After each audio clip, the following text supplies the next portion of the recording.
Hello. You're good.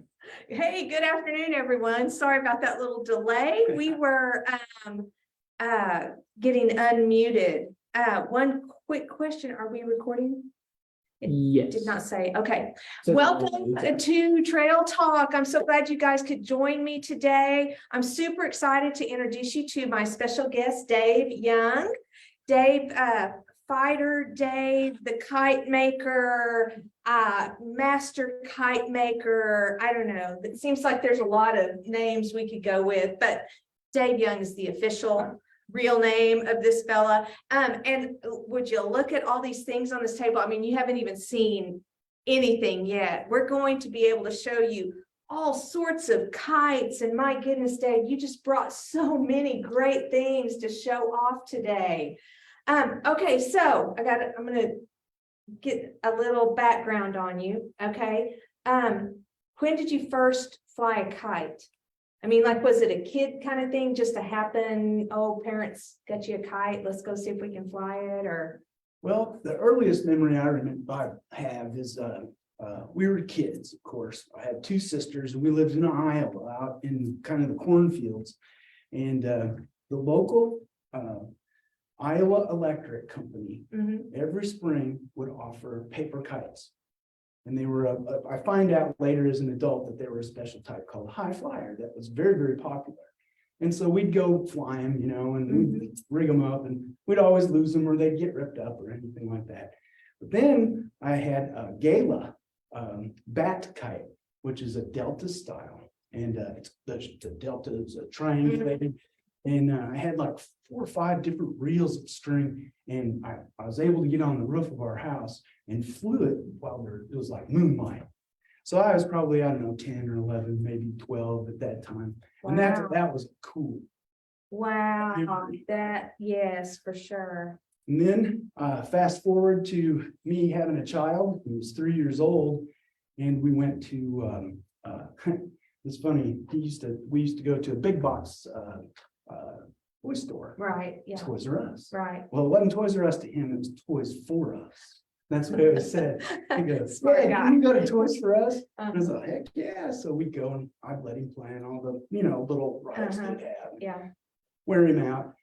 And I came across an end cap with kites on it. And I said, "Ryan, check this out." And he goes, "Oh, Dad," he had pretty good vocabulary at that point. He goes, "Dad, we can make those." I went, "Okay." Internet was there, started looking things up, just went from there, started making different kites. So your son inspired you to become a Sure did. kite maker. Yeah. Wow. Yeah. Out of the mouths of babes. There you have it right there. He also was an instigator of me being the first time teaching at his school. He was in first grade, and he told his teacher that I was a kite maker, and she invited me to start teaching. So I had one class, and then the next year I had the whole dang school. Oh, It was a lot wow. of fun. So that had to have been like your aha moment when it occurred to you, I really can teach this. Mhm. I have the skills to communicate to the kids, and obviously the teachers recognize that as well, So what a great encouragement that must have been. Oh, it was. So was that your stepping off point right there to really get For into teaching? Yeah, for the most part. I'm kind of humble about it. I feel that I'm not as what I should be, compared to many of the others that are out there. Right. But I've got a reputation now. I think that, these kids are starting to learn. They want to have fun, basically. Right. And that's what it's always about. Right. Have you ever seen a person fly a kite that didn't have a smile on their face? Yeah. Brownie, yeah. Never. Oh, Charlie Brown when Yeah. the tree eats his Always, kite. always in the tree. Yeah. So, Very true. yeah, so I'm thinking about like making a kite. Is there like math, Mhm. like geometry, the angles and everything involved? Oh, yeah. So kids are learning about all of that Right. without even knowing May that I they're show learning. you my Oh, teaching please, kite? please, yes, All I right. see that. Well, this was actually from a recent class with 6th graders and Okay. 7th graders at Comanche Middle School. Uh-huh. And this is my basic teaching kite, and I teach them all about what it is. You know, okay, the plastic, this plastic has a certain name. It's called the kite skin. All right. Uh-huh. Well, the kite skin has certain parts of it, right? You've got a leading edge, you've got a nose, you've got trailing edges, you've got a tail. Uh-huh. You've also got a long tail like that, but there's also a tail that's at the bottom. Okay. Well, on the back, there's sticks, and these sticks aren't sticks when they're attached to the kite. They have certain names. These two sticks here are called the spine. Okay. And this one stick that goes across, it's called the spar. Spar. That's correct. Okay. Yep. And then right here, where there's a little string, Mm-hmm. that little string is where we tie our flying string Okay. or our flying line. Mm-hmm. This is a toe point or a bridle, just like on a horse. Okay. Yeah. Okay. So this bridle helps maintain a certain angle so that when our tethered, heavier than air flying object is having the force of wind push across it, then it's going to have lift. Mm-hmm. Okay. Mm-hmm. Does You it, just learned does it work, force. right? Does it work like a plane where the air coming over the top of it, makes isn't that part of the Helps with lift? lift. That's one of Bernoulli's laws. And yeah, you're Okay. definitely looking at it right. Okay. It does work in that manner. Uh-huh. Certainly, what happens if you got right here is positive pressure. Uh-huh. What happens when it's going past this? Yeah. It's nothing, right? It's a Right. negative pressure. So that does help with the lift. Mm-hmm. Also with that lift, you've got to have some drag. Certain Oh, kites so have that drag. Uh-huh. So that's the purpose of the tail, Mhm, is for the drag. correct. All right, so all And you now- flying buffs who are watching, we got it going on here. We got the lift and the drag. Okay. Now I'm going to blow you away. Oh, boy. There's Okay. some kites that don't require tails, Oh, really? but they have a similar, not similar type of make. Let's look at another teaching. technique. Okay, all right. This is another style. It's very popular, especially here in Oklahoma. Friends of mine from Stillwater used to promote this one quite a bit. But this one's in black. Generally, they make them in white, so there can be a lot of artwork. But I made this one some time ago and heat sealed a little square on the bottom of it. Okay. This one has a particular shape, doesn't it? Uh-huh. It's rather weird. Right. It has two spars, or actually two spines. But are they two spars? But are they two spines? There's not really a spine in the center, is there? No, there's No, not. There's not. So those are basically spars.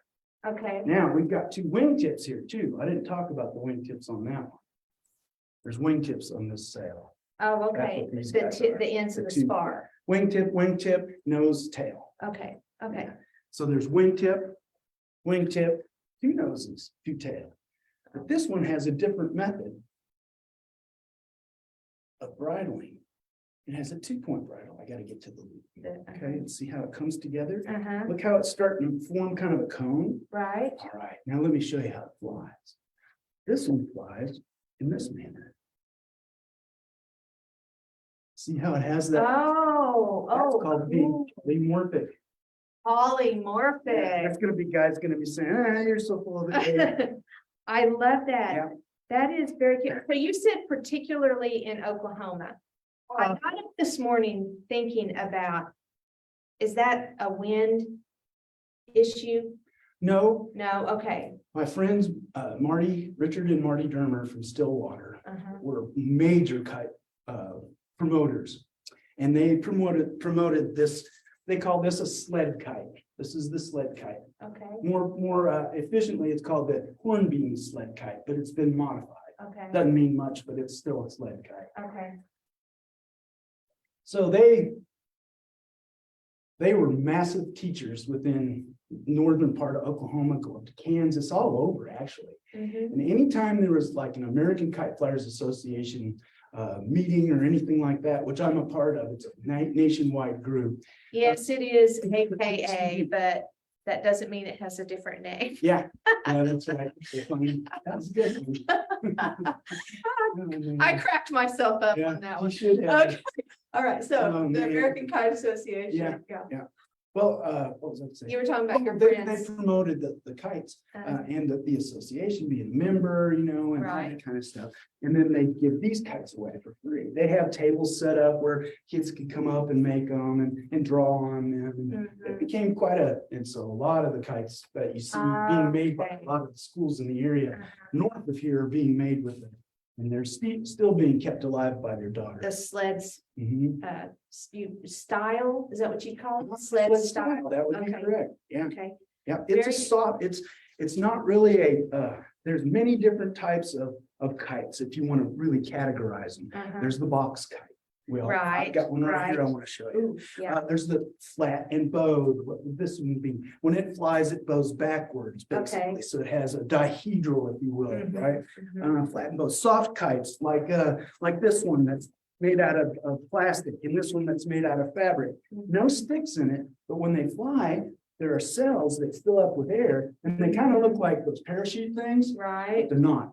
They're made in a similar manner of what my kite was I told you about a few Uh-huh, minutes ago. uh-huh. It's made to do that. It's not made to hover. It's made to do the lift. right, to like flow Mhm. kind of thing like a Mhm. parachute does. Parachute has a wing and it has a parallel method for it to fly like Mhm, this, right? mhm. Kites are made in such a manner where they're made to fly and lift at all times.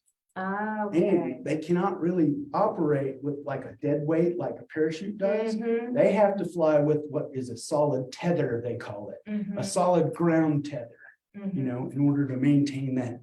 proper Which flight. is the spool kind of thing, that's your You stop tether. it and then you pull. Uh-huh. it. Yeah, That'd be okay, right. That would be okay, but absolutely- the cells, I wanted to show you guys, the cells, look, you can see them really clearly in here, in this particular one. And so these are the things that fill with air. Are these little, they're square, looks like. Yeah, pretty much. And Dave said he made this one, and there's a zigzag stitch, so I know he used a sewing machine to make this, a Bernina, Bernina 900. 930. 930, Yeah. my mistake there. So look at that. I think that is a very cool, and there are holes Yes, there are. inside the walls on the interior of these cells. Yep. So what are those holes? Okay, This would be how it would look in flight, basically. okay. But it fills up like a pillow, you know. Uh-huh, And then when it flies, what's happening is there's air that comes into these front channels right. and then fills up all the cells. Well, the two cells in the center, all of them actually, have holes so Uh-huh. that it makes the flow of the air inside go back and forth. And then if we look at the very end, Uh-huh. check it out. There's a vent that's back here. Oh. And what that does, and it's stopped. See how it's, Uh-huh, this yeah. is the trailing edge we talked about. This is the trailing edge, the bottom of it. So that vent right there allows this air pressure Uh-huh. inside to be greater. Right, Okay. is it smaller? Correct. Uh-huh. So what that does is it helps inflate, and then those holes that are inside maintain that inflation. Mm. So think of this. This kite can fly in like 5-mile-an-hour wind. But it can also fly in like 35-mile-an-hour wind because it's able to let that air that's inside escape, Mm. and there's not as much pressure on it. Ah, Some kites, if that was closed off, there'd be too much pressure, boom, it'd probably break your line. I'll see you later, kite. Right, right. Okay, so you brought up the thing that I thought I was thinking about. I was thinking about our interview this morning. The wind in Oklahoma. I mean, I grew up trying to fly kites, but the wind would just beat them to death. Oh, yeah. I mean, it was just impossible to get a kite to fly. Yeah. And so I was wondering, is there like a sweet spot Yeah, as far as the mile per hour sure. of wind that you really want Oh, to yeah. have? So tell us a little bit about that. Well, think of different types of kites. Okay. Okay, so the first kite that I showed you, it's Uh-huh. this little guy, right? Uh-huh. This one flies in really light winds, and also look, it's pretty thin construction, isn't it? Right, yeah, it is. These little, Yeah. the spar and spine, those are They're big, not even, they're bamboo. Okay, very resilient. okay. So this little kite can actually last 20-mile-an-hour winds. Wow. Yeah, Wow. I thought so too, you know, Uh-huh. who'd have thunk? This one also has got bamboo, Yes. also has the plastic. But what happens with this kite is it tends to deform when there's a lot of pressure. So this Mhm. one's only gonna fly in 5 to 15 miles. All right, so now this one, back to the fabric. Mhm, What do you yeah. think this one's gonna be able to do? Well, you said something about 35-mile-an-hour winds while ago. Could go, It could, yes, ma'am. it could. And because of those properties I talked about, that venting Right. capability. Uh-huh. Now, in the 5 to 10 mile an hour wind, you're gonna fly the kite and it's gonna be like this, and there's nothing gonna be on the end. You don't need a tail. But in that 35 mile an hour wind, you need a special type of tail. And this is the type of tail many fishermen may be aware of. It's called a drogue. Okay, And Spell what it that. is, Drogue. okay, Drogue. Drogue. And what happens in flight now is that this fills up. But look, it's funnel shape. Right, So there's a definite pressure that's Uh-huh. being able to hold it back. okay. Okay, so light winds, no drogue. Heavy winds, put the drogue on. Okay, so we're, Or and I see you've got a little swivel here to attach it. remove it. So when do you attach this? Oh, you know when the kite gets what Okay, we when call it gets swirling. swirly, Yeah, okay, yeah, okay, yeah. and it needs some, needs something some to control it, stabilization. There's stabilize other it. people that do, oh boy, I really want you to see some kite festivals because their kites there, I think this I need size to is a do some. 1 meter kite, okay? Can you imagine this one being a 15 or 20 meter kite? Or how about a 50 meter kite? Wow. Yeah, that's the kind of stuff our kite, all my kite friends are trying to promote is large inflatables, we call it. Mm, And we'll, fly them and it's quite a show, I gotta tell you. I bet it is. So, So I was gonna tell you, yeah, I wanted to elaborate more on the tail. So there's the drogue style like this, but Uh-huh. then there's always the ribbon type too. That would be a banner or some method that would also provide that same type of drag that we talked about earlier, uh-huh. so. Oh, so you could put that Mhm. on Mhm. also. Yeah, there's all types of different tails, there's different methods of tailing. There's some that have, I didn't bring any with me, but there's spinnies, that we call them. And then there's spinning drogues that are made that can spin, but still provide that same pressure, to allow that proper stability. So, do you know like history of kites? A little bit. Okay, well, tell us a little bit about it because I'm just thinking, it seems like people just keep adding and making bigger and everything, but Very like, true. were kites first made for a purpose or was it just an entertainment? Did they have like a job?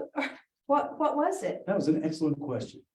I think it was actually both. Okay, Now, there's all types of books and everybody has their own idea, but what I've actually, my opinion is that it basically was kites were discovered, if you want to, mm-hmm, about the same time by different cultures. And for two Okay. different reasons. uh-huh, One of them, the Chinese, the story is a carpenter was watching birds and he had found a wood or was working with some type of wood that was pretty light. So he decided he'd carve something that would look like a bird and tethered it basically and made it a kite. And it flew. That's part of history, myth, perhaps, I don't know. mhm, But for truth, mhm, Polynesian islands, okay, that whole culture, that whole help me with all of the island, Polynesian islands, all of that culture. mhm. They were the headhunters, they were and they had the tattoos and stuff. Right, They right, also utilized kites. And they used kites in so many different ways. Nobody ever knew this before, maybe 10, 15 years ago, maybe even 20, I don't know. uh-huh. But they, Okay, so now are you talking about like Hawaii and Samoa? Or are you all of talking those even Polynesian further islands, east? all of those Okay, areas. Indonesia, it's not that far, okay, No, just these. more the canoe and island Okay, all dwelling. right, all right. They would use kites to mark their territory. Say you were a leader and you had a hilltop, then you would have a kite. And this kite would be like your family style, but it would look like a man and it'd be woven out of natural materials and fibers that were found in the jungle. Not only that, they utilize them in their canoes.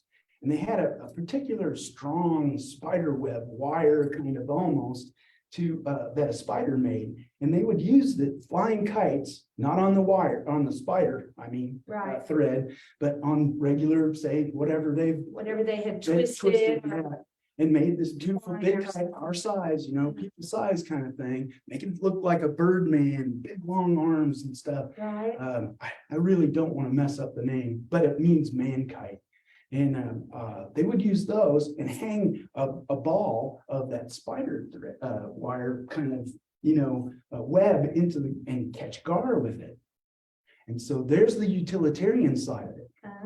We oh, had basically an experiment in China, and then here we've got somebody that's, they're going for fish. right, And they'd use those all the time. It was quite Wow. interesting when I first found out about the Polynesian use. wow, And the whole reason why it was wiped out was because of the Western movement, right, It was to being- civilize and kites were not a civilized thing. mhm, And once again, they were the headhunters, they were the people, but Yeah. they still utilized kites in so many ways that I'd love to delve into it some right, more. well, I mean, the way you're talking about it, it made me start thinking about drones. Mhm. How everybody's all about drones Oh, these days, yeah. but honestly, I mean, a kite with a little camera attached to it could do some of the same, I mean, it's not gonna be as free as a drone, but I mean, that's still the same thing. A person on the ground has control of something in the air that's helping them achieve a goal.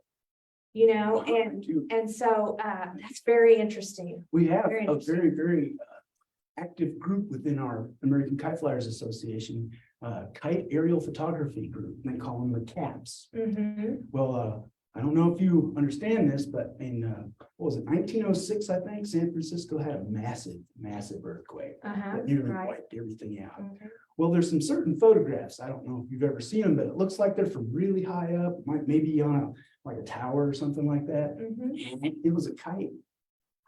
And they had like arm things to keep the camera from moving, so it wouldn't, they had a long time delay. For before- exposure. Yes, ma'am. Uh-huh. And so they had to devise a method so it wouldn't swing.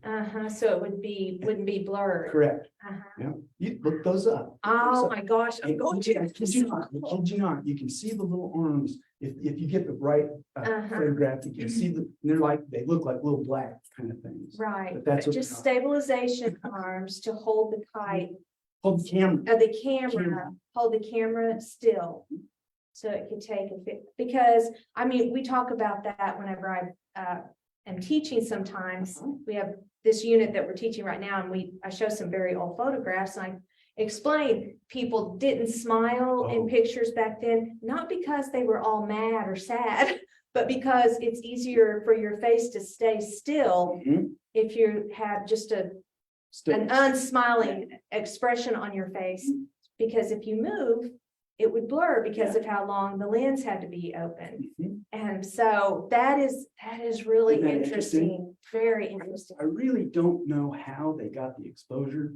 There Yeah. were different methods that were being used at the time. Some of them were actually fuses. You where- would have to have something that would And start and some then were, with some way. some were activated by another, like a pull cord of some manner, Actually, at our kite festivals, we'll use a lifting kite, bigger Okay. kite than this, right? Uh-huh. And then we'll let the kite fly about 200, 300 feet up. But at about 150 feet, we'll attach a sack. And in that sack, it's about 1.5 pounds of candy. Uh-huh. And in the bottom of that sack, there's a ripcord that we can pull. And what we call a candy drop for the kids at a lot of these festivals. Uh-huh. We'll have the kids line up on like an end or, a line. Okay, everybody line up here. Right. And then let the kite fly up. We'll have the candy sack. And then one of the guys, the announcer, will say, 1, 2, 3, okay, let it go. And I'll let it rain or whoever's pulling. Right. And the candy runs out. As soon as that candy's pulled, those kids are running. By the time they get there, it's all down. So nobody Right. gets hit. Right. Oh, what a scramble. How fun. Yeah, these are just things about kites that I hadn't even really thought about. It's a lot of fun. So the shapes of kites, like you mentioned a box kite Yes, earlier. So what is let's So look right for here, these takes always. a little bit of time to put it together. these always kind of And fascinate this is a me. homey made one. Uh-huh, I wanted to tell you that a lot of the kite materials that I use are materials I can find anywhere, actually. okay, And this one's made out of dowel rods. right. And I went to the Priority. Oh, okay, there you go. This Those, is a few years that's, old. that's really sturdy. Yeah, Tyvek. Okay. And that's what Tyvek. it's called. Uh-huh. Tyvek. Notice the date, Uh, 2011. 2011, okay. So the reason I got this is because I could paint it. Oh. I was going to a festival, kite festival, it's called the Rose Fest a few Uh-huh. years ago. Uh-huh. And I wanted to do like gosh, what's the guy's name? I can't even think of it right now. The New Yorker that did the Campbells and all that. Oh, Andy Warhol. Andy Warhol. That's Uh-huh. it. Thank you. Yeah. I was trying to do a Warhol kind of. Ah, yeah, yeah. But it's a box kite. Okay. All of the pieces of fabric, Are these spars or spines? those are spars. Okay, Mhm. okay, very good. These are also spars, Uh-huh. but they're different in the manner that these are being utilized to spread out Mm-hmm, our form. mm-hmm. So instead of spars, then when they're installed, they're called spreaders. Ah, So okay. those, that's what I'm trying to get together as Can I- quickly as possible. Can I help? Well, it's kind of a win-win Okay, job. all right. Anyway, So, these box kites, is this just a design that someone was like, let's try this and see what happens when we make it look like this? absolutely. Huh, It was a gentleman by the name, last name Hargrave in Australia. And it okay, was around the turn of the century where everybody's trying to find out how to fly. Everybody was going for manned flight. right. So this gentleman, he did work on quite a few different designs, Mhm. cylindrical. Excuse me. Oh, that's okay. All good. types of different types of shapes, forms, squares, things of that nature. Mhm. We came up with basically a double square box kite that almost looked like a bi-wing kite. Right, And that's where that shape actually kind of gets it from. Well, that Hargrave kite then, he didn't want to patent anything. And let the world experiment, and the world started to experiment, and they came up with all types of different kites that were of the cellular style, is what we call it. mhm, Well, there's this guy that he just developed this thing called the light bulb. yeah, And Edison came up with a particular style, a triangle that was all put together in these little cells. I wish I had a form. The tetrahedral kite is what it was called. uh-huh, And again, he was making it specifically for man lifting. So one little cell was about the size of this magazine of Uh-huh. his tetrahedral design. right, He put together like thousands of these things. And then had people try and lift it and have it fly. He had his wife in the air. He had himself in the sky, but not very far. right, Most all of his experiments with kites really kind of failed. But he still was able to utilize cellular style, something that Hargrave had already stepped on. mhm, Edison goes forward. Not only them, it was the Wright brothers. It was a man by the name of Cody who developed a war kite that was a box style. There's all types of the box styles. During World War II, Harry S. Sauls, a gentleman, I think he was an Englishman. I hope I'm not misquoting, Mhm. but they developed a similar style of the Hargrave box kite to fly over London during World War II to mhm. keep those mad zip bombers coming in, Mhm. and they actually did score some hits. What they did was they flew these like as big as these two tables wingspan of a kite, Mhm. box style, looks kind of like a little airplane, Mhm. fly it up, and this thing had a wonderful device on it. If there were aircraft coming through, they would get ensnared in the kite line, Right. right? Well, that kite line had a bomb stuck to it that would come up and release and hit the plane as it was flying by. There's all kinds of different stories. Wow. More war stories. The reason they use the box kites, a lot of them, Mhm. they put them in train, one after another on the same line, Uh-huh. and they'd have a basket down here, so they could man lift. And this was before the time of balloons. And they had, if the enemy, or you could see the enemy and where they were coming from, Mhm. from a way far distance, you could always outmaneuver them in that way.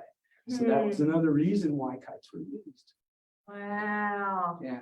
So that would have probably been like World War I or Actually, something, right? for that. Oh, before, okay. Even Because- during the Civil War, there were experiments with that. Yeah, Mhm. interesting. There were actually weather experiments like Franklin. Uh-huh. Do you have any Right. idea when Ben Franklin did his famous experiment? What year? I mean, 17 Keep something, going. let's see, probably 17, I'm just gonna take a It's while about 20 to years guess. before the 50 something, 52, 1752, wow. 6 months after the French already discovered it. Ah, So back to the cellular. wait, he lived in France whenever he was a young man. Was that his inspiration or? No, was- he what was didn't, he had no He idea. didn't know when he was back in the He US had- when he did it? He had a theory that Uh, he didn't want everybody to know about. okay. He felt that, okay, there was a thing called the Leyden jar that was the precursor to a battery. Mhm, all right. mhm. So I think a British guy had developed that, but the French had this theory, and what they tried to do was get this Leyden jar to charge from sky electricity, and they used like lightning rods or something like that. Mhm, mhm. Well, when Franklin was doing his thing, well, he was on a big tall hill where his space was, right? And it was raining that night. And he did make a kite, a Mhm, square one, mhm, and he had a thread that he utilized, and he did use the key. mhm. But what he used that for was he saw grass moving basically, like it was electrified. And he thought, okay, and this was before lightning was actually throwing down. It was, the sky was electrically charged. Right. And so basically what he got was static electricity from the key. Okay, But he yeah. did it numerous times. So the key was hovering over the grass and making it respond to the Yes. static. And then he brought it up and he touched his finger to it, and Right, the knuckle thing. And that Yeah. that proved his theory, yes. that was the same as what they were making to charge the Leyden jars. Uh-huh, Because they were hand cranking. And right. anyway. Pretty Electricity, interesting. yeah, electricity is something that my brain doesn't. Think of it this way, eating a flag of water. It's gonna go wherever it can. Well, that part I get, it's like the windmills Uh-huh. and then storing that electricity and Batteries. then being able to give it, take it someplace else. I don't know that, I get a little blocked, so I Oh, just, that's. I switch it off. Yeah. Anyway, okay, Yeah, show back us, to cut. show us Okay. this box. Okay, this, remember I told you, all four of these pieces are the same size, right? Uh-huh, Well, these guys aren't the same size. right, No, so what right. this has now become is a rhombus, right, okay, Okay. yes. equal but Uh-huh. not 90 degrees. So Uh-huh. this is called a rhomboid box. Oh. And look at the surface. Look at how much surface area. you have. Mhm, Well, it's the same surface as if it was square, right, because you've got a surface that's lifting here. and You've Uh-huh. also got surfaces that are lifting here, uh-huh, because really the negative doesn't start until back here. Yes. That negative pressure. yes, So there's lift on four Yeah, surfaces. yeah. Isn't that cool? yes, that is cool. Yeah, everybody wants to get Very. the box kite. So one year I was in Edmond, they have a center up there, and they wanted to do some kite making for a few months, so I'd go like once a month. And one year it was Father's Day, and we had a dad and lad box making kite thing. And that Oh, was that's great. fun. One of them flew. That was the best part. That is super fun.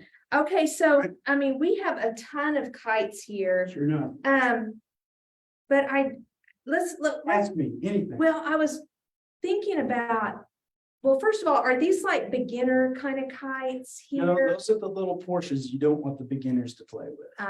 Okay. Those are all fighter kites. Okay, Those are the all ones right, that I then let's most talk know. about fighter kites, Oh, because okay. I don't have any idea. Okay. Tell me about it. A fighter kite is a highly maneuverable kite. Uh-huh. A small, highly maneuverable on one string.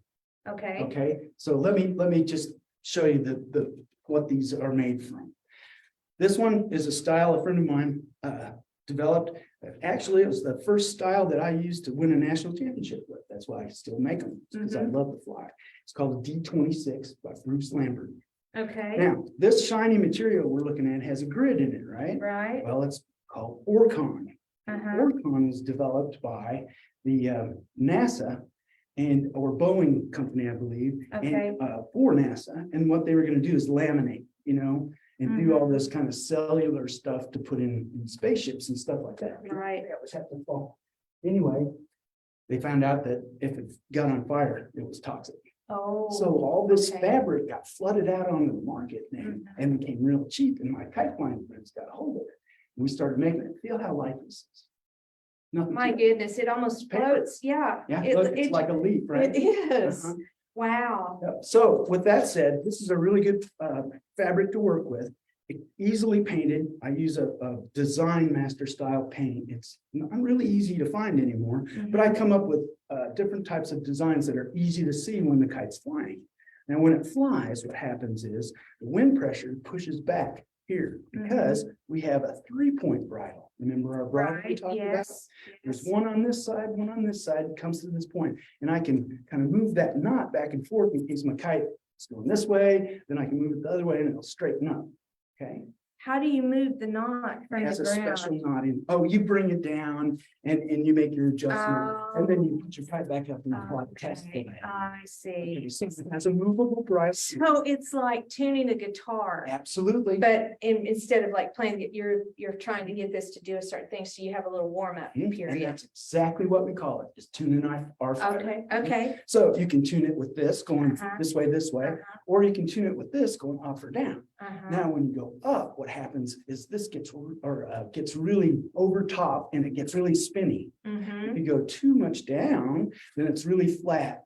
Yeah, and you The can't object see. of our fire kite is for us when we fly it. When we let the string kind of go like this through our Mhm. fingers, notice that the spine right here has got a bend in it. Yes, Okay, it begins to spin. uh-huh, Right? And it spins almost dead center. When Huh. it spins like that, then if you pull on the string at some point, wherever the nose is located, wherever it's at, and you pull on it, it's going to go straight. okay. Okay, so uh-huh. that's how that's designed. And that happens because of the shape of the bow. Obviously, the shape of the spine as it's bent like that. Right. And then, trinkets on there. Okay, so instead of having spars, these are called bows. That's On called, this. it's a spar, but we call it a bow on the fire kite. Okay, Just talking. okay. Yeah, it's a Uh, spar. So what is this is a competition kite. Yes, ma'am. So what is the, Competitions? yeah, how do you win? What Oh. is the, Well, in like India and Indonesia, Japan, a lot of places, Korea, they fly their kites on specially coated line with glass on it. I didn't bring any with me. But we fly ours on a real thin string like this. uh-huh, Notice the bevel of the reel. uh-huh, We just set it down on the ground like that, and we let our hands do all the movement. uh-huh. And that's how we fly and control them. So you pull on them and they go straight. You let the string slide through your fingers and they spin. And then you can pull and you can go back and forth. Mhm. So So are there, there's like certain movements you have to do? No. Okay, no. But what we do, instead of utilizing the string, with the cutting the adhesive part on it, Mhm, we use them for what we call line touch. mhm. So we'll play 5 points. And the winds say blowing towards the camp, right? And I'm flying my kite over here, trying to stay out of the middle here. You're flying your kite over there, trying to stay out of the middle, right? Mhm. And we've got a judge, and he's flipping a coin. And he goes, okay, flyers ready? And we go, yeah. And he'll go flip a coin, it'll be, say, heads. He'll go, okay, top. And what we'll try to do is outmaneuver each other to try and touch our string on top of our opponent's string. That's called line touch. Okay. Oh. Either one of us. And what happens is you're zipping back and forth, up and down, all around, trying to get away from each other and attacking one another. Makes my knees shake. It's a lot of fun. Yeah. It really is. In competition, man, you really get into it. Do they get entangled? Oh, yeah, they can. But there's another point too. There's the bottom point. Okay, I Uh-huh. just described the top point. Okay. Okay, Uh-huh, if uh-huh. our coin gets flipped in its tails, he'll yell bottom. And what we have to do is try out maneuver our opponent and get underneath. What's there's the ground. Yeah, And Yeah. when you're flying the top, about right here is when you lose any kind of wind that's going down, Mhm. so it's tough to maneuver those. wow, so you have to understand the wind, the speed, the direction, the True. the shape of your kite, the tightness of the string. Yep. There are a lot of things to Well, know, certainly. right? Yeah, Wow. I don't think I really answered your question.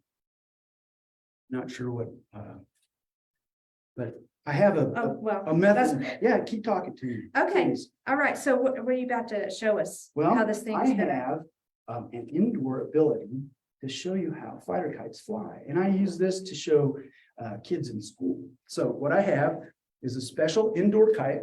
It's called an iFly. It's very light. Made Oh, out of yeah. carbon fiber and plastic. A wow. friend of mine made this, actually gave it That's to what me. I'm so impressed by. It seems very delicate, Mm. you know? Yeah. It's so lightweight, but it's not. No. It's really sturdy. Yes, it is very durable. So this kite is made in such a manner that I can make it spin, okay? So when I make it spin, that's how my fighter kite turns. Mhm. And I go straight, spin it, go straight, spin it, go straight. See how that works? Uh-huh. But I can make it go down and make it go up. And the cool thing about a fighter kite is it doesn't matter how much string you have. There's dual line kites. Have you seen those? Where the guys have the two handle thing and they kick back and they make them do tricks and things of that nature. No. That's another form I did not bring actually. Uh-huh. But with a fighter kite, you use one string. And so however much line is on there is how far you can fly that fighter kite. And it'll be doing the same thing, whatever you want it to do. So what is the goal on how much string? Oh, it's in India and those places where they have a lot of the cutting line, they'll fly in where they can't even see them and cut each other out of the sky and just let the kites fly off. They have a massive celebration. It's coming up actually around January 17th. They have their big Mankar Sankranti is what it's called. Mhm. And it's a celebration of the winter solstice. And they get up on the top of their houses. They have flat roofs in a lot of the northern part of India where this happens. Anyway, it's kind of funny. They'll take wear their finest stuff, get stacks of these paper and bamboo fighter kites and lots of this string and try and cut each other out of the sky. Just litter the whole town with kites. And people get hurt, that cutting line will cut people's necks and you'll see little scooters and stuff running around with a PVC pipe on them, so it'll keep the string from getting them. It's crazy. It's crazy. Yeah, Wow. and it's all in celebration of the spring, Uh-huh. so. That is There's other celebrations around the Wow. world too. Right. But I mean, what a great example of just probably I don't know how many years old, centuries Oh, old yeah, tradition that they have over there. absolutely. Wow, that is so cool. They- That is a, Now, my fighter kite, you asked me about, there's another game that we play too. okay, Okay, so I described the line touch. We've got Uh-huh. the top. top and and the- bottom. Mhm. Uh-huh. And that, we can't touch each other, we can't run into each other, we can't do anything. We're in like a circle when we do our battles. if you Oh, will, okay, right? okay, so you're limited on where you can move. Right. But on another side, we have a field of obstacles, like an obstacle course. And it's our precision course, basically. And with that said, imagine this pole with a cup upside down on it. And Uh-huh. it's downwind about 25 yards, which is quite a distance, Mhm. 75 feet. Yeah, What you have to do is take your kite and use your string in such a manner that you can come around and underneath that cup and then pop it off. wow. And it's not just one, there's gonna be 5 or 6 of them. And they're gonna be at different heights, they're gonna be Uh-huh. at different distances to where you are, and you're gonna be at a line. Okay, so imagine this, say a screen door. Mhm. Okay, say 2 screen doors wide, and it's Mhm. out in the middle of this field, kind of at a little bit of an angle, so it doesn't blow over in this high wind. You take your kite and you have to fly it in such a manner that here, I'll do it this way, it pastes against that screen, and then you have to recover, fly it off. 10 points, you do that, things like that. Others, we did cup, we did the pasting, let's see. Set up 2 poles that are, say, 20 feet high, aluminum flag poles like you use out here, say, Yeah. welcome, and all that kind of stuff. Then tie some 550 cord, that real strong parachute cord, Mhm. 20 feet of that. What you have to do is take off, go over and touch your string on top of that string as many times as you can in a 2-minute period or a 1-minute period, And so you have to have separation and then touch again, separate. Correct. Or imagine this, a square, I'll say a 15 by 15 foot square with two big poles that have long banners like these tails that I have here, wherever they went, floating, right? Well, in that square, then you have to bring your kite and get down behind, underneath these banners, make a spin, take off, come back down, make another spin, take off, but do it opposite ways. Lots of challenges and things of that nature. So where do you practice all these skills? I mean, this has to take hours of practice to be able to do this. Oh, yeah, but it only takes about 5 minutes to get a fighter kite to start. Look, I'm gonna take, Right, but I mean, like, do you have these obstacles set up somewhere oh, yeah. that you I practice? understand. No, not really, No? but my favorite place to go, I just found out, it's Abe Raisin, Uh-huh. and it's Abe Razin, I believe is the correct name. Oh, And anyway, no, I'd go out there. here says Abe Raisin. I know. I found out he was Jewish recently. Ah, And, oh, had some rabbis looking for him there. mhm. Where's Abe Razin's park at? And I thought, okay, well, it's Abe Razin for me now, so Yeah. anyway, I go out there a lot. Uh-huh. And it's perfect. It's right on top of a hill. I can park out there in the parking lot, people Uh-huh. come out and wave at me. The whole city crew know me. I know all the police do, Yeah, yeah. I go out there and I will use the fences and that type of thing. know, for Okay, uh-huh. Practice. Mhm. Like, there's no handicap sign that's gonna get past me. Right, know, yeah. And I'll paste them or I'll touch them and fly around. Uh-huh. A lot of times also, I'll put up some kites of my own and you don't always have to hang on to. What I like to do is stake them out. Uh-huh, So the way I've been staking them out at the park is I tie them to my truck okay. in such a yeah. manner that 3 or 4 of them can fly from the back of my truck. And then I can take my fighter kite, go a little bit upwind and I can kind of bother them and fly in between them and around. And that's how that's the only way I can practice. So you were showing me in this magazine, Huh? he was featured in this magazine. This was 2018. There was competition American in the Shreveport. AKA Shreveport. was in Shreveport. And you won one of the competitions that you were entered in. How long does it take a person to reach that skill level? That's a great question because I've had the opportunity to be around a lot of these fighter kite people that, I thought were really, really in the same skill level as I was.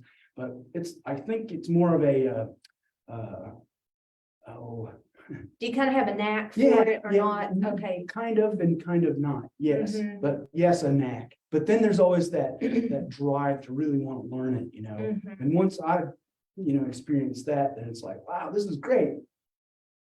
It's hard for me to say, So, Well, I started flying fighter kites in 1997. I Uh-huh. didn't know what the heck they were until I met a guy in 1998. In 1999, then I won my first national championship. Got 2 gold medals that time. And then, I don't know, it was a few more years later than about 2005, I think. I won another one Mhm. on a bigger skill level. right, And I thought some of the guys that I flew with in the past, like from 99 to 2005, would have had maybe improved as I had, right. I would say, but they Right. hadn't. So are there classes like novice Mhm. and, Novice, know, yeah, there's professional novice and or experienced. And there used to experienced? be master, but they don't have the master class anymore. Mhm. I've won 5 times, so I'd be master class, I guess. Right, right, That was always, but kind of a goal? no, not Yeah, really. yeah. I always went into the ring to fight and play. I just Mhm. wanted I have a bad reputation. I like to kind of mess with people. I don't care. If I win. I want to scare them, Uh, and so I'll attack them. Now, you can't verbally say anything. That's not a gentleman's game, you know what I mean? So I'll just let my kite do the talking, I'm- That's really funny. Yeah, although, yeah, I mean, we used to tell our That's why they call me kids, Fighter Day. yeah, okay. Yeah. Well, we used to tell our kids, you don't have to brag on your skills, just show what you can do. Mhm. Let your skills talk for you. So I kind of know what you're saying there. It's hard for me to do this interview actually, because I really have never had the opportunity to really kind of talk about myself. Uh-huh. Some kites are worked into it, Yeah. Well, that was Interesting. Yeah. show me like some progression Oh, kind of progression, things. yeah. Yeah. Let's. So in my fighter kite, Mhm. I learned some different styles from friends, like the one I just showed you, this one Right. from Bruce Uh-huh. Lambert. They all basically have the same, you know, the bow, the spar, all that kind of stuff. Okay. But they have different characteristics when they fly. This one is very quick spinner, Mhm. and it what I call drives into the wind. All right, we got to talk about this first. Okay. If we're standing here and the wind's blowing directly on our back, straight down this way, there is basically a quarter sphere of pressure that we can work with. Okay? Okay. So when I fly my fighter kite and I'm flying in competition, if I can get to what they call the edges, I can use that to my advantage as an escape or as an attack. So if my opponent's over on this side and my kite would dig deeper into the edge and I can like bottom touch or top touch him when he's way over there, that's a huge advantage to me, Right. right? And also over top. It can fly way, way up over and then come around controllably and get somebody at a top, you know, point like that. Mhm. Another advantage. So the progression was great kite, didn't go Mhm. deep into the edges. So is that like when you're like water skiing and there's a wake Mhm. and you go to the outside of the wake to be able to have the different water? Yep. Okay. Yep. All right. Basically, the pressure changes. You got really hard pressure here, here, here, here, here. And then as you get over this way, that pressure diminishes because the wind's going in this direction. And so yeah, basically in the same manner, that wake, when you're going out to the side, Right. you're not getting that pressure. Yeah. Yeah. You're Okay. actually going faster Yeah. sometimes. Yeah. And you have to, yeah. Well, all the tricks, the big tricks are on Out that- out on the sides right. behind the That's, boat. yeah, that's Yeah. true. So the next progression, another friend of mine, Blake Pelton, he developed this one. Uh-huh. And it's a little bit smaller, but it has this really unique trailing edge, right? Mhm. Very fast kite, very good. Doesn't go too deep into the edges, but extremely straight tracker, we call it. And that's what you want, is a straight track to get to your opponent, get them touched, and then you're done. Get with it. back, Mhm. right. So that's a good one. So do you use a different kite for the different competitions? That's a good question too. Yes, but no. Okay. Basically, I would use a different kite for different winds. Ah, So okay. you want a Okay. bigger kite for lighter winds, smaller kite for faster winds. Okay. Less surface, more surface. Mhm, mhm. Yeah. Makes sense. Yeah. Next progression, another Bruce Lambert. This is his good dog. Oh my gosh, this is the best kite ever. I blew it up. I made all kinds of things. This one, oh, did I even sign this one? Yeah, this one was from 2003. Okay, yeah. And so with that, then I blew his kite up. I took a similar, I made a different line and I blew it up Mhm. and I made it in this type of kite. So Okay, notice it's bigger. right, yeah, yeah. This line, this wingspan here Uh-huh, makes that kite go deeper into those edges that I talked about. right, So it's a better, it's more competitive kite, uh-huh. you know, because I can get into and behind my opponents more quickly. So are these two size differences what you mean like for a stronger wind and a lesser wind? Yep. Okay. Yep, All right, exactly. awesome. So I went through, I didn't bring all these other styles that I went through, but I went through probably roughly 40, 50 different types of fighter kites that I'd made in the past, from books and online. Friends gave me theirs and I tried to copy, you know, see what their characters, make them from different materials, you know, lots and lots, I mean, literally Mhm. hundreds, thousands, probably thousands. Right, Since 97, I've been making them. yeah, And my friends, I give them, I don't sell them. I donate them to auctions, you know, you should see all the cool stuff I get, like that wand I got from a trade, oh, you know, yeah, things like yeah. that. Anyway, so with all those kites that I was making, I decided I wanted to do something different, experiment, you know, it's like a winter night, Mhm. I'm going, what can I do? So I took all these different kites and I basically, I sized them all basically the same. Mhm. And I tried to find where their points, everybody, where they all came to, how it worked out. This is where it turned out. Uh-huh. These points right here is what all of them turned out to be. Uh-huh. So I decided to put this kite together and just make it the way it was, in this way, Uh-huh. like all the others I've ever fashioned. Right. But I added a few battens here, Uh-huh. and those battens keep this trailing edge from flapping. Uh-huh. When that trailing edge flaps, that causes friction, not only friction, but drag. Right. And so when there's drag, there's no speed. Uh-huh. So these battens help Keep it rigid. not so much rigid, but it does help it keep from, flutter. I guess Okay, is a better- flutter, okay, Yeah, yeah. okay. Okay, so I came up with that. This is a samurai, Mhm. Daruma's his name. Okay. No, he was, a monk, I believe. Anyway, he's mad, but I like using the eye, Yeah, again, for the direction. Uh-huh. It's all about the direction, where the nose is at. Because it's spinning when you're, doing Oh, this. so it helps Change, you yeah. visually. Absolutely. Ah. And that's what it's all about. Okay, Okay. and that's why these little color, On the bottom, that's where the table is. Right. okay, Very good. yeah, that makes Okay. sense. So I went to this one and then I upgraded it, upsized it, went to this. Huh?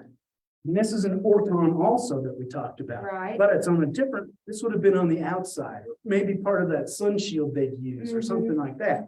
Again, deadly if it were burned. Toxic, Yeah, yeah. very toxic. Anyway, the same size, same style, uh-huh, same kite, but bigger dimensions. bigger. And then I saw a tail. I have a ceiling full of kite trades, Mhm. and there was a tail like this. Look, if you go like this, it's the same kite.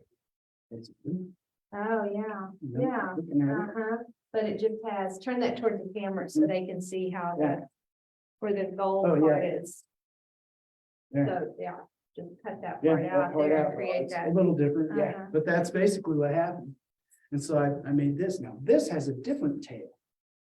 A different back. Mhm, mhm. And that makes this sail much stiffer. Oh Ah. my gosh. This is my method of describing, I'm telling you, it pulls like a truck, and it does. This one pulls really hard compared Uh-huh. to say this little bit. I hadn't even thought about that. I bet you get a bit of a You workout, can't, don't well, no, you? not really, not with these guys. But there are sizes, say, fighters that are, say, the size of this guy right here. No, So that is a fighter no, also. this is just a Oh. stage, single liner. Okay. It's a classic 3-stick, hexagonal Uh-huh, shape. uh-huh. And well, it's made out of tablecloth. It's all heat sealed. Okay, And I use dowel rods uh-huh. for my frame. Wow. And so that one's just, you just enjoy it. Single liner, yeah. And you And it just- has these tails that are like 30 feet long. So there's two of them, and then it flies like this and all the fringe makes noise. And this, I got into making some different kites with the barn quilt. Oh, right, This yes. is the Oklahoma Freestar. Oh, cool. Yeah. The shout out to the barn quilt Oh, yeah. ladies that, they were here for one of our I think it's supposed to go like this, Yeah. but I like yeah. it. Where for the this blue particular is kind. the. Mhm. And I always like to use primaries. Mhm. It's one of my favorite, really. I mean, you'll see a lot Yeah. of my kites are, all primary or. That one white is, and black. that one is very cool. And I love the nod to the quilts. Yeah. That is really nice. There's another one I did with the quilt. I think this might be oh yeah, this is another one.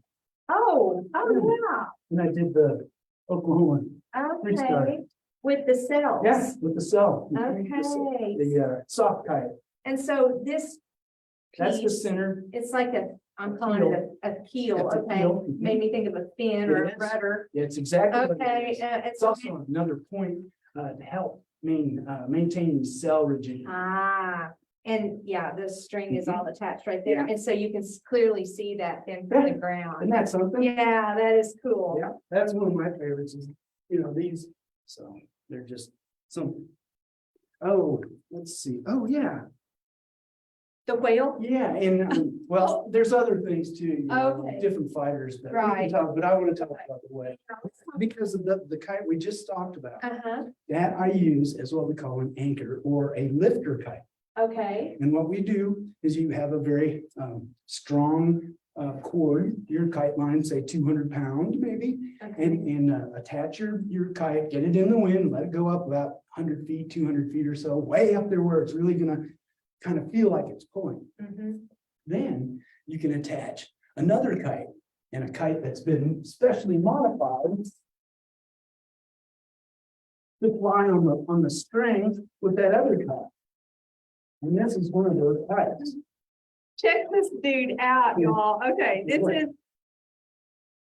is a whale. Does he have a name? Waylon, Waylon? yeah, This is Waylon, the whale. Yeah. I mean, he has eyes. You said you made this from a kit. Yep. Oh, no, this is blowhole. yeah, it's his He's got a blowhole. Here's his eye right down here. This is so great. Yeah. And so these are the kinds that just float up in Mhm. like just, and you said you can do multiple ones of Mhm. these on one line and create like a sea life kind of thing. Yeah, Or, it's really neat. to see. oh my gosh, I would love. And this to guy's see this. small. This one's a 3 meter. So he's the small one. There is a mama one and she's life size, 50 meter, I think, something Oh like my that. gosh. Yeah, so I've got some friends that fly it often up in Enid. But this one was supposed to be the same size as newborn baby blue whale cat. Wow. That's what I was told. Oh, really? Yeah, isn't that something? Okay, so like 50 meters, that's like, there's like a 100-meter dash in the Olympics, that would be half of that. Yeah.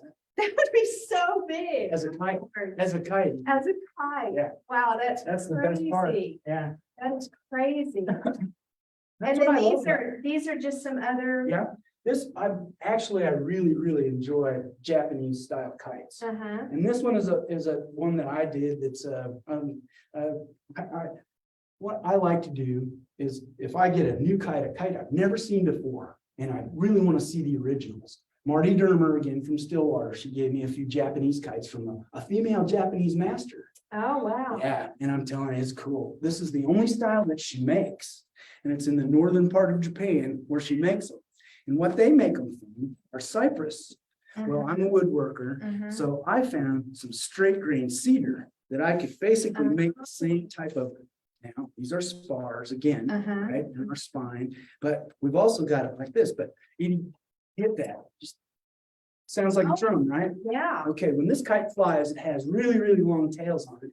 It also has this thing on the back. Uh-huh. And when that thing's going, it goes wah.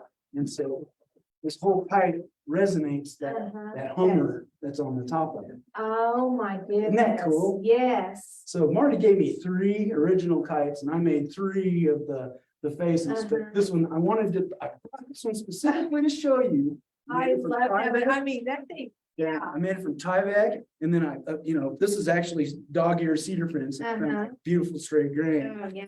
But I used Sharpies. Oh, well, I was gonna ask you, what did you use to color Yeah, that? Sharpies. And you can't really tell, 300 feet up. Ah, that is so great. Isn't that fun? Yes, I love that. This one makes noise.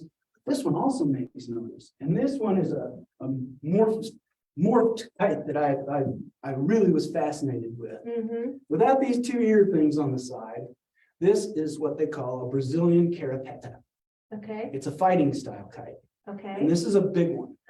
yeah. What they would fly is on the bottom, they'd have these tails, and the tails had strips of paper that would go down. And we're talking meters and meters long, like 20, 30 meters, right? Uh-huh. Well, also mixed in with that tail is a piece of string that's just as long, that's mixed with really roughly crushed glass and glue. And they call it cerl. And they put it down in that tail and they add it, right? Then they fly their kite Uh-huh. on a reel and it flies all over and they use that tail as a whip. And that's how they cut their opponents out.